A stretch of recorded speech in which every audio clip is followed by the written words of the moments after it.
Ahora vamos a volver en Secretos de Necochea a esto de conocer un poco más el pago, lo que hace a toda nuestra zona, a todo lo que es parte de nuestro territorio. Y cuando decimos nuestro territorio, no solo de Necochea, en Secretos de Necochea, sino, los lugares vecinos, los distritos vecinos. Hoy vamos a hablar de la cruel batalla de San Antonio de Iraola. Para muchos, muy desconocido este tema, otros no tanto. Los indios del cacique Cafucurá mataron al capitán Cayetano de la Canal y al comandante Nicanor Otamendi. Entonces uno ya está hablando de lugares conocidos.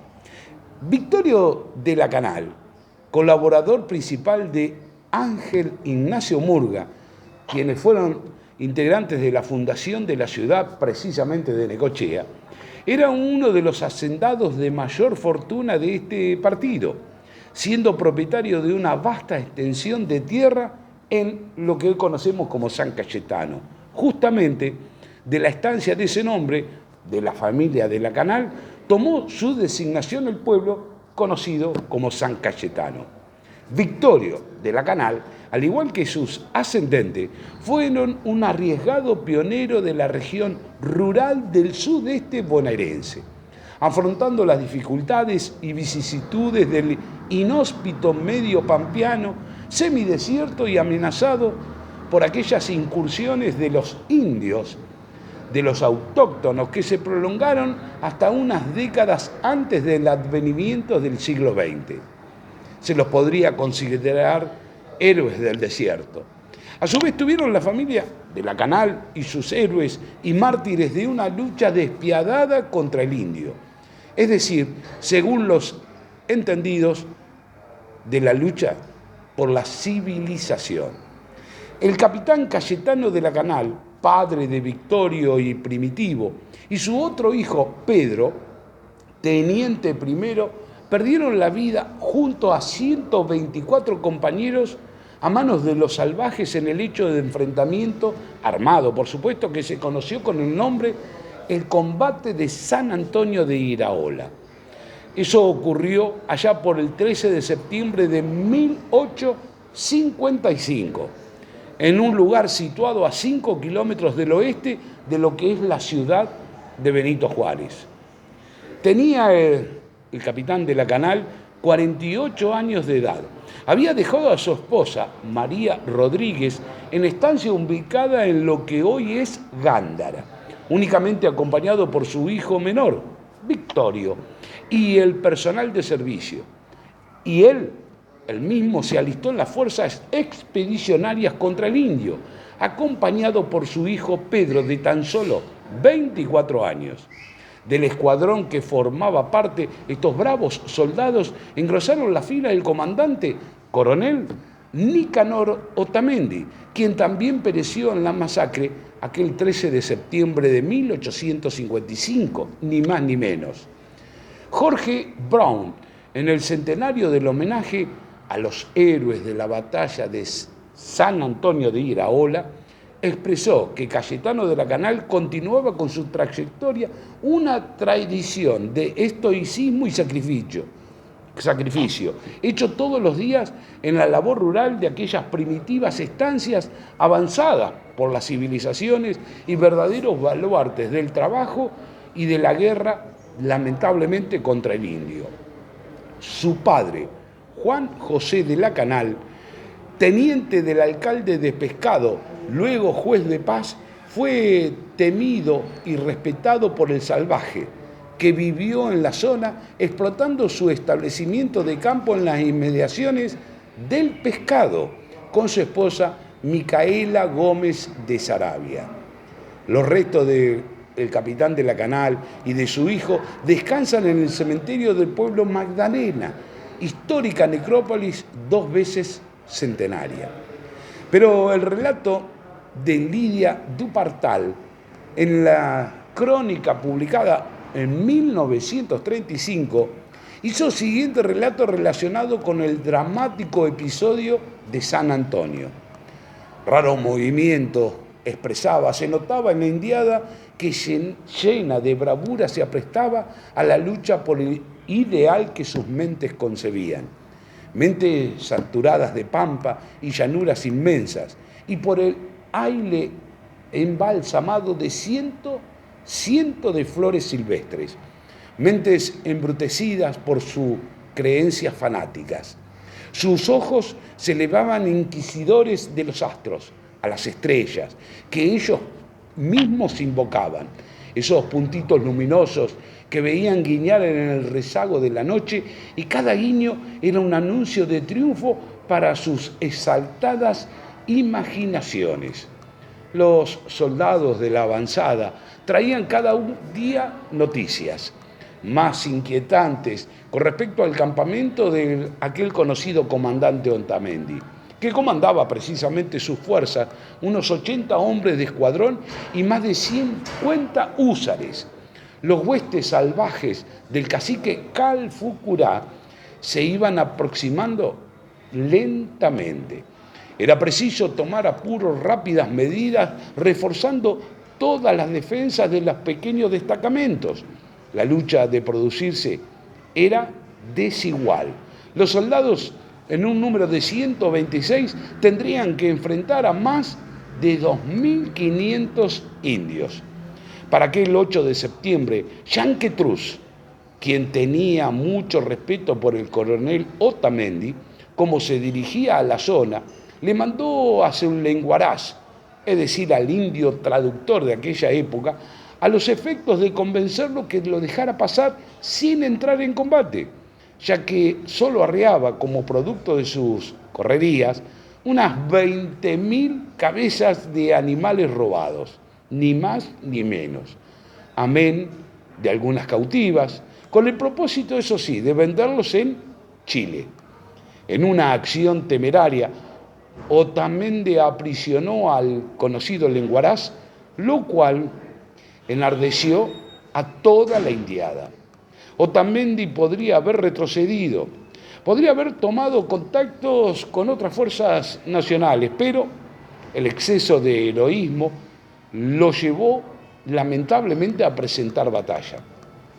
Decidió entonces destacar 2 hombres del cuerpo con el objetivo de solicitar armas y gentes al jefe de la división, el general Hornos, que se encontraba en la conocida Dolores.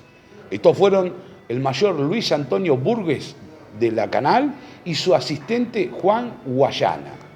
La misión era realmente delicada, en grado sumo, por supuesto, ya que el viaje demandaba más o menos unos 10 días galopando de sol a sol. Difícil fue la elección, ya que todos reclamaban sus puestos ante el peligro. Aquel amanecer del 13 de septiembre, y después de algunas escaramuzas, advirtiendo que no sería posible enfrentar a 2.500 indios de lanza en campo abierto. Otamendi, de la Canal y sus hombres se abroquelaron en un corral, de palo, por supuesto, a pique de las estancias mencionadas, a fin que las caballadas no fueran arrebatadas y quedar a pie en el medio del desierto. Las mandó encerrar precisamente en el corral. Los indios fueron sometidos a medianoche, pero comenzó un combate desesperado. Otamendi resolvió lamentablemente atacar, teniendo ventajas de armamento, abriendo fuegos con un pequeño cañón y disparos de carabina.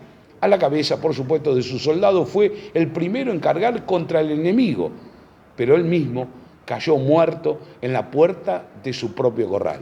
Los indios echaron pie a tierra y lanzaron, lamentablemente, un formidable ataque con sus lanzas y boleadoras en el medio de un griterío infernal que hizo espantar a la caballada encerrada, lo que motivó que la caballada pisoteara a los defensores del lugar.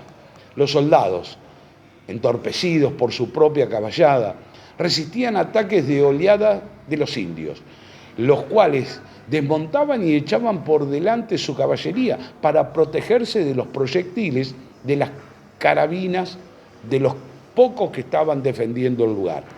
Tras más de 2 horas Los pocos soldados que se encontraron vivos, incluyendo los heridos, se reunieron alrededor de su jefe y del glorioso estandarte celeste y blanco, peleando cuerpo a cuerpo, y cayeron uno a uno, sin dar ni pedir piedad.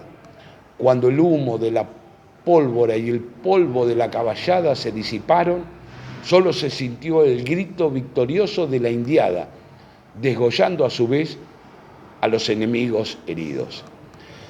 El lugar yacían ya 124 soldados muertos en combate, así como más de 300 indios amontonados en las inmediaciones del corral.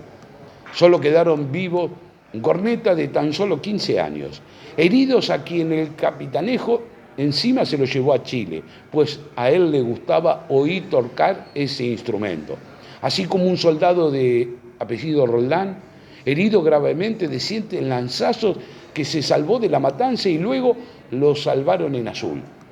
Fue quien dio los detalles de aquella trágica jornada.